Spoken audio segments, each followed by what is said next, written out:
Vietnam, and I'm bringing a beer!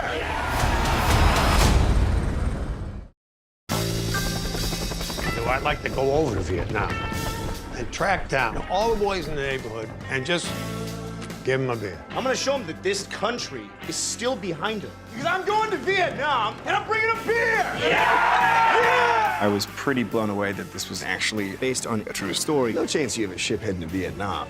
1,700 hours. Tonight? It's the story of a guy in 1967 who, during wartime, brought beer to his friends in Vietnam, which is ludicrous, of course. Ta-da! Chicky? Still can't believe you came all this way just to bring me a beer. It's the dumbest thing I ever heard of. I knew I had to play Chicky. I love the complexities and the emotions. I love the story of people learning and growing and embodying that. You're gonna get yourself killed over there. It's like you said, everyone's doing something.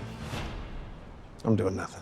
Zak Efron, I've never worked with an actor who was more open. This is a very different Zak than I think people have ever seen. He's just gonna blow a lot of people's minds. You think this is funny? I'm not doing this for laughs. I'm doing it for you, for all you guys. Zach brought everything he could and gave everything he had to the role, and that was fun to be around and fun to be part of. What did you say your name was again? Chicky Donahue? Chicky Donahue is drinking on me.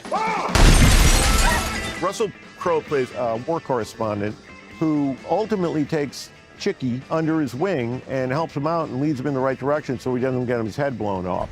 Don't shoot! It's kind of a personal connection for me because my grandfather was, in fact, a war photographer. So it was a very personal thing for me to take on a character that did that sort of job. Why do you guys just report the bad stuff? That's what we hear back home. I mean, doesn't that hurt us? The truth doesn't hurt us. It's the lies. Russell's just the coolest. He's a hero of mine, huge hero of mine. I was amazed at some of the details that he was obsessed with. It was really fun to see his dedication to it, and I learned a hell of a lot from working with him. Smuggling beer into a war zone? That's not the smartest thing I've ever heard of. It's certainly not the worst either.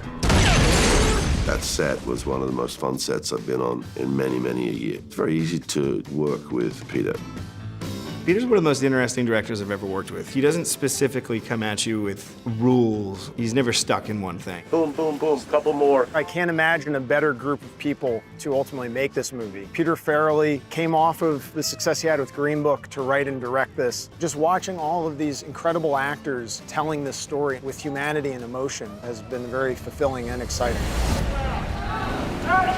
This film has a really big heart, and I think it's a really positive experience. I think people are going to love this movie. Hey, Gordo! One more round! This really is a powerful, powerful story, and in some ways it's never been more relevant, but it's so kind of carefully crafted and well written that there's moments where you're going to be crying, there's moments where you're going to be laughing your ass off, and hopefully just transported into another time and place. We're halfway home. Halfway? We're in no man's land. So, I'm okay with that.